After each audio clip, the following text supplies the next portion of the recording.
El Economista, podcast.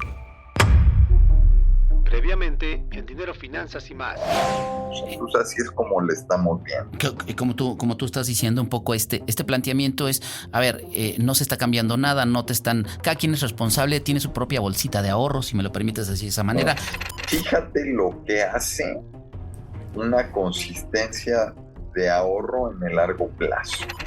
Después de todos estos años, hoy tienes 6 billones de pesos propiedad de los trabajadores en las cuentas. Pero alguien tiene que armar proyectos que sean viables y rentables, y eso no le toca al sector de Afores. Déjame pasar a la parte de 6 billones de pesos que tienen 10 administradoras de fondo para el retiro de los trabajadores. Están muy guapos en el sistema financiero, ¿no? A ver, yo creo que ahí hay que verlo desde dos perspectivas. Primero, fíjate lo que hace una consistencia de ahorro en el largo plazo, en más de 26 años. Uh-huh. El sistema y los intermediarios no existían en julio de 97. Uh-huh. Después de todos estos años, hoy tienes 6 billones de pesos propiedad de los trabajadores en las cuentas, producto de estar aportando y contribuyendo bimestralmente las cuotas de seguridad social para pensión. Fíjate la roncha que se acumuló, 19 puntos del PIB. Uh-huh. Muy importante, muy importante. Perdón, y deja que te interrumpa, la parte está y de esos casi la mitad, un poquito más de la mitad, son rendimientos que se han dado a lo largo del sistema, ¿no? Digamos, la mitad y mitad, para hacerlo muy claro. Okay. La mitad han sido contribución, la mitad han sido rendimientos. Entonces, ¿qué es lo que pasa? También esta idea de yo meto ahorita un peso y si se queda mucho tiempo me ve generando rendimientos, aquí está demostrado. Entonces, ahí está la consistencia. Número 2, estos recursos no los tienen las Afores. Estos recursos se invierten para generar rendimientos y al final poco más de la mitad están financiando al gobierno de México. Se están financiando proyectos de infraestructura, se está financiando empresas privadas, se está financiando mucha actividad económica de todo tipo. Entonces, todos estos recursos se están usando sí para generar rendimiento a los trabajadores, pero también están teniendo un efecto en el desarrollo del país y del propio sistema financiero mexicano. Hoy, los inversionistas institucionales en su conjunto, fondos mutuos, aseguradoras y fondos de pensiones, en tamaño son similares a la banca. Tienes un sistema financiero ya más equilibrado, con la banca muy importante, pero también los institucionales del otro lado. Y esto, tener un sistema diversificado, al final lo hace más resistente y resiliente y da más opciones. Claro. Entonces, yo creo que con esto todos hemos ganado. Dices 6 billones, la mitad le prestamos al gobierno. Ya el gobierno ya sabrá si lo utiliza para pensiones, para carreteras, para todo esto. Pero estás hablando y el sistema de pensiones tiene metido el dinero también en proyectos de particulares, en empresas en la bolsa, en empresas en el extranjero, en instrumentos como las fibras, los ECADES, todo este tipo de cosas, Guillermo. Pero yo te preguntaría, ¿hay proyectos suficientes en este país en donde ustedes abran la cartera y digan, mira, hay que hacer una cartera, hay que hacer esto, hay que hacer aquello? ¿Cuánto sí se hace la cartera? ¿Cuánto es la rentabilidad? Porque el dinero no es mío, es de los 5 millones de trabajadores que tengo atrás. ¿Hay proyectos? A ver, yo creo que ese es un gran tema. Las Afores en sus procesos de inversión, parte de lo que evalúan es, este dinero no es mío, es de terceros, yo tengo que rendir cuentas. Uh-huh. ¿No? Pues algo que yo creo que ha quedado muy claro a lo largo de estos años es que las Afores han rendido buenas cuentas con buenos rendimientos, cuidando el patrimonio de los trabajadores. A ver, esto no quiere decir que nunca se haya invertido en algo que haya tronado. ¿Qué pasa con la diversificación? La diversificación me permite asumir mayor riesgo y en el promedio gano. Entonces, yo creo que ese es algo que es muy, muy bueno. Ahora vamos al tema de los proyectos. Yo creo que en esta administración, que ya está en su último año de gobierno, la visión ha sido irse por grandes proyectos sin sí, de lo que la administración ha considerado. El aeropuerto, la refinería, el Tren Maya, el tren transísmico. Y luego hay algunos proyectos chicos que no conocemos, pero se ha ido por grandes obras emblemáticas con un gran contenido de mensaje político. ¿Qué creo que va a pasar los próximos años? Yo creo que hay muchos requerimientos de infraestructura, carreteras, generación de electricidad, etcétera, etcétera. Y yo creo que con esto que estamos viviendo del nearshoring, se van a requerir muchos proyectos de menor tamaño, pero individuales y por todo el país, principalmente donde se den estos polos de desarrollo alrededor del nearshoring. Carreteras, generación de electricidad, puertos, muchas necesidades. Y el gran reto aquí es que el flujo funcione. ¿Por qué? Porque lo que tiene que haber es un banco de proyectos diciendo, a ver, aquí está este proyecto, necesito financiarlo. El financiamiento no genera la demanda de proyectos. Okay. Los proyectos surgen por necesidades, entonces aquí hay que entender el rol de las AFORES en este proceso. Es un rol de financiar, pero alguien tiene que armar proyectos que sean viables y rentables, y eso no le toca al sector de AFORES. Ya, lo que si entiendo un poco lo que estás diciendo, pues este gobierno se dedicó a hacer grandes proyectos con recursos propios, ¿no? En estos grandes proyectos no lo hicieron con dinero las AFORES, pero tú dices, hay grandes necesidades. Nearshoring, pues no es nada más poner una planta, es poner los caminos para la planta, es casas para las personas, es aguas, electricidad, todo este tipo de cosas que el gobierno no va a tener los recursos necesarios, y ahí es donde las AFORES están dispuestos a invertir en proyectos viables y que tengan una buena estructura, ¿no? Ahí las AFORES, el tema dispuestos no me encanta. O sea, yo creo que las AFORES van a tener recursos porque con el aumento de las cuotas de aportación van a estar llegando mayor flujo de recursos al sistema, y las AFORES necesitan alternativas de proyectos donde poder invertir. Es algo bien importante para el sector, para asignar bien esos recursos. Entonces, más que estar dispuesto, porque estar dispuesto suena a, yo aquí estoy sentado con toda esta cantidad y estaría dispuesto a escucharte. Yo creo que es un poco distinto. Yo creo que va a llegar un flujo importante que hay que invertirlo y hay que buscar dónde invertirlo. ¿Tú tienes un cálculo de, por ejemplo, estos 6 billones, cómo van a ir creciendo año con año? Ahora, hay muchas estimaciones. Nosotros hemos hecho algunas, bancos de inversión, y en lo que todos coincidimos en que es que esto va a crecer muy rápido. Ahora, ¿dónde viene la diferencia? Hay gente que dice, si ahorita son 6 billones que yo voy a tener en administración como sector de AFORES, el doble, o sea, 12 billones de pesos en 6 años. Hay gente que dice que va a ser en 8 años. Uh-huh. A ver, yo no sé si sean 6, 8 o 9, pero de todas maneras estoy hablando de un crecimiento muy acelerado los próximos años. Y en eso todo el mundo coincide. Por eso la importancia de que existan proyectos de infraestructura que tengan buenas características para que se puedan financiar, porque esa va a ser una de las áreas de oportunidad en cuanto a financiamiento que tiene el sector de AFORES. Guillermo, ¿no te gustaría tener este problema que te voy a plantear en este segundo? El otro día leía que el Fondo de Pensiones de Noruega tenía problemas en dónde invertir. Tú sabes que es un fondo bastante grande que está invertido en todo el mundo y tenían grandes problemas y ya me daba yo cuenta que todo el mundo tiene problemas, hasta ellos, ¿no? Que tienen mucho dinero y decían, tienen un gran problema porque ya han invertido en todos lados en el mundo, ¿no? Ellos ya... Oye, que inviertan acá, ya tienen, ¿no? En Asia ya tienen, en Estados Unidos ya tienen. ¿No te gustaría que el sistema de pensiones en México tuviera ese tipo de problemas, no? A ver, yo creo que ese es como le dicen el happy problem de los noruegos, ¿no? Que así llaman. Es que hay problemas, pero hay problemas que son buenos y hay problemas que son malos.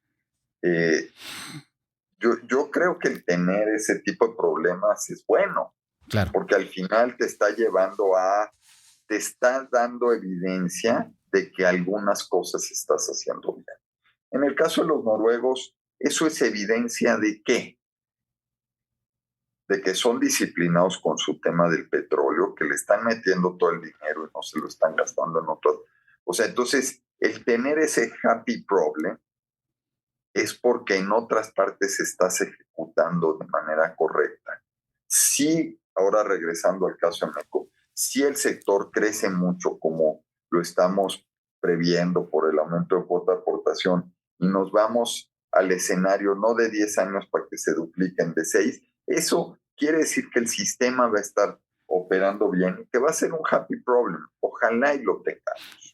La parte de inversiones, han diversificado al principio este sistema de pensiones, pues nada, la gran cantidad se tenía que venir en bonos gubernamentales de empresas y después se va liberando un poco y ya después ya pueden invertir en renta variable nacional, quiero decir acciones en las bolsas mexicanas, después en bolsas extranjeras, después SCADES, después SERPIS, después materias, no, se va diversificando, haciendo muchas cosas. Yo te preguntaría, hay un tema que está muy de moda, criptomonedas. Es algo que le interesaría a las administradoras de fondo poner en la mesa. Digo, sé que no es una situación que esté en la mesa, pero ¿es algo que se ha pensado? Mira, yo creo que en esta parte hay que reconocer lo que ha ido haciendo tanto la industria como el regulador. Poco a poco han ido abriendo el régimen de inversión. Y lo han ido abriendo de una manera prudente, incorporando clases de activos que se consideran más o menos probadas y que van a dar o que su inversión permitiría mejorar los rendimientos para los trabajadores. Y en eso, tanto industria como reguladores han coincidido en ser prudentes. Por ejemplo, el año pasado se abrió el régimen para el tema de índices de mercancías. Ahí vamos poco a poco. Ahorita hay otras inquietudes. Yo lo que, como lo veo, es el tema de las criptomonedas. Está ahí el debate de si va a jalar, no va a jalar, va a ser bueno o no va a ser bueno. Por la misma dinámica, como hemos operado como reguladores de industria, yo no veo que vaya a estar pronto en la mesa. Yo creo que va a ser una discusión que se va a tomar quizá en algunos años, dependiendo de cómo funcione. Y yo creo que ahorita hay otros temas que va a ser más importante que estén en la mesa, como por ejemplo la discusión. Hoy las AFORES pueden invertir en ETFs pasivos, pero no activos, cuando mucho el mercado internacional de ETFs se ha movido hacia los activos. Pues yo creo que esa discusión es muy probable que se tenga y es más apremiante que el tema de criptomonedas, ¿no? Entonces, ahí es cuestión de ir abriendo de manera gradual y flexibilizando, y yo creo que hay otras discusiones que van antes de las criptomonedas. Que están en primera fila. Oye, dos temitas más para dejarte. Decías nearshoring. ¿Tenemos alguna cantidad dispuesta de las administradoras de fondos para el retiro? Es decir, pues tenemos tanto dinero para esto, nearshoring, esto, o dependerá de las necesidades, o tienen algún cálculo. No tenemos cálculo. Yo creo que va a depender más de las necesidades y de que se estructuren proyectos. Este es un tema donde a mí me queda claro, ya es que hay esta frase popular de qué es primero, el huevo o la gallina, ¿no? Hay veces que es clarísimo que es primero. Y en este tema de nearshoring es clarísimo que es primero. Primero viene el proyecto y después viene el financiamiento del proyecto. Nosotros como Afores no nos corresponde armar estos proyectos, nos corresponde el financiamiento. Entonces nosotros, nuestra secuencia de entrada a esto es muy clara. Entonces yo creo que está, digamos, el reto fuerte, hoy lo veo más que en el sector de Afores, en el sector real de la economía, armando todos estos proyectos. Ya. Vayamos a la parte de la nueva ley del mercado de valores. Hay una nueva ley del mercado de valores, se está trabajando un reglamento, lo platicamos alguna vez contigo, tú estás en las negociaciones como representante del sector, se está negociando. Tú, si no me recuerdo, hablabas un poco de estas nuevas figuras simplificadas, pero también, si entendí bien en alguna charla que teníamos, es también ver que entren empresas de más grande tamaño, que no sea nada más para las pymes, que sea para todos, que sea para que entren muchos proyectos. ¿Estamos en lo correcto? Es correcto. Lo que pasa es que, mira, hay como la vemos, la emisión simplificada es, a ver, lo que hace, y pongámoslo conceptualmente, en beneficio de quien nos va a escuchar. A ver, la emisión simplificada lo que hace es simplificarte el trámite para inscribirte en el mercado y ser empresa pública, ¿no? Uh-huh. Y pensemos en una emisora de deuda. Si yo iba en el trámite normal, igual y me implicaba 200 días y una tramitología de 50 papeles.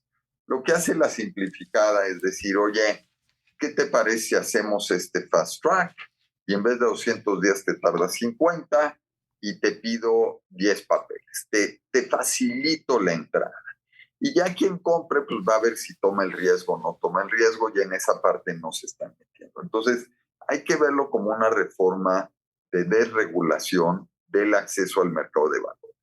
Y en este sentido es que el argumento nuestro es, está muy bien, pero pues facilítale la vida a todos, no solo a las muy pequeñas, a todos los que quieran entrar por esta vía. ¿Qué pasa con las muy pequeñas? Yo creo que ahí, desde el punto de vista intermediario, Afore, a ver, un Afore asigna capital para invertirlo en distintos lugares, no otorga crédito. Claro. Entonces, pensar nuestro mandato y la estructura operativa de las Afores no es para atender a cientos de miles de pymes. El intermediario que tiene la estructura, los intermediarios que tienen la estructura para atender a esos sectores son los bancos y algunas OFOMES, la banca de desarrollo. Entonces, yo creo que ahí también hay que poner muy claras, dejar muy claras las expectativas de manera directa. El sector de ahorro para el retiro no tiene las capacidades ni el expertise de estar asignando capital a pymes de un crédito de 5 millones, 10 millones. Eso no va en la naturaleza nuestra. Por eso lo que decimos es, a ver, está bien que bajes, pero el sector de Afores, donde puede estar su posibilidad de mejorar al mercado de valores y complementar, es en emisoras simplificadas de cierto tamaño para...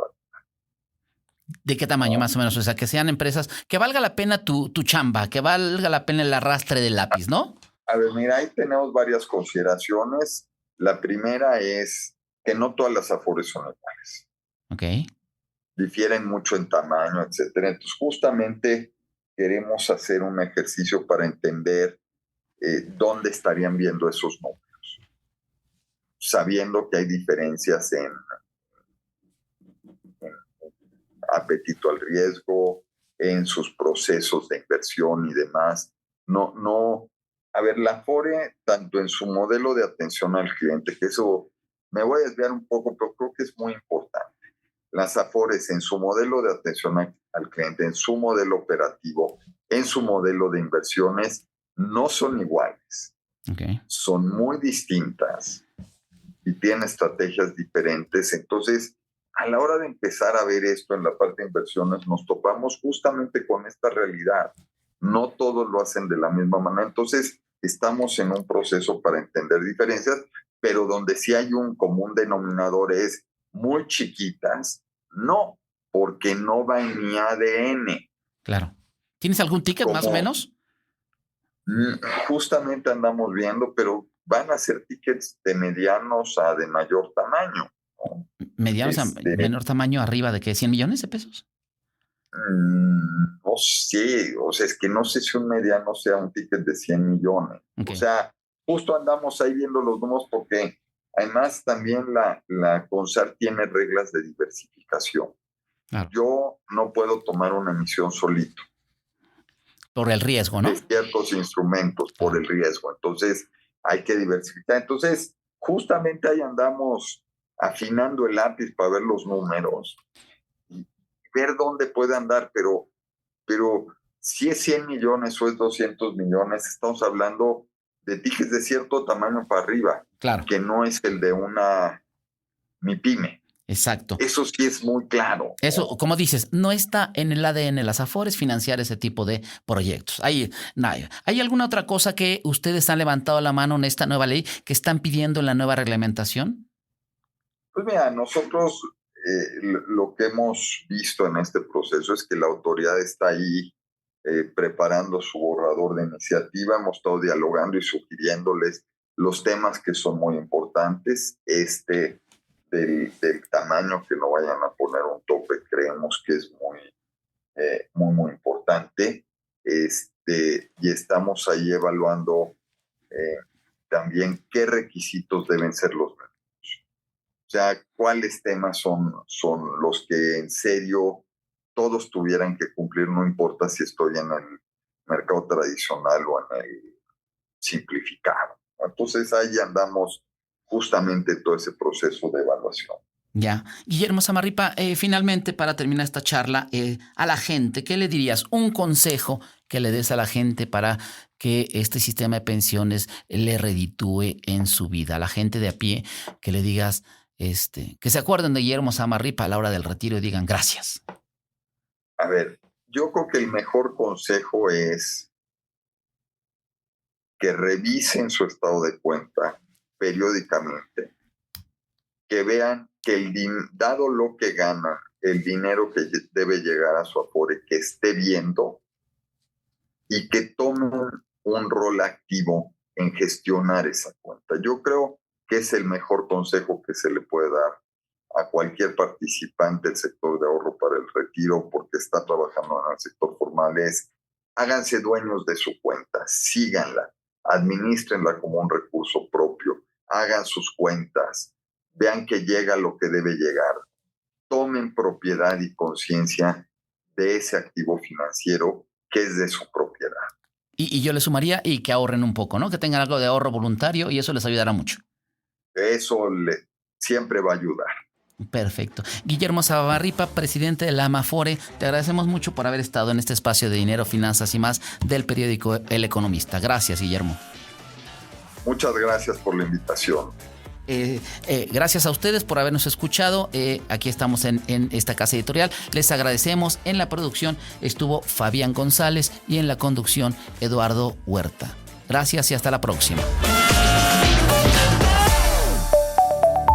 El Economista, podcast.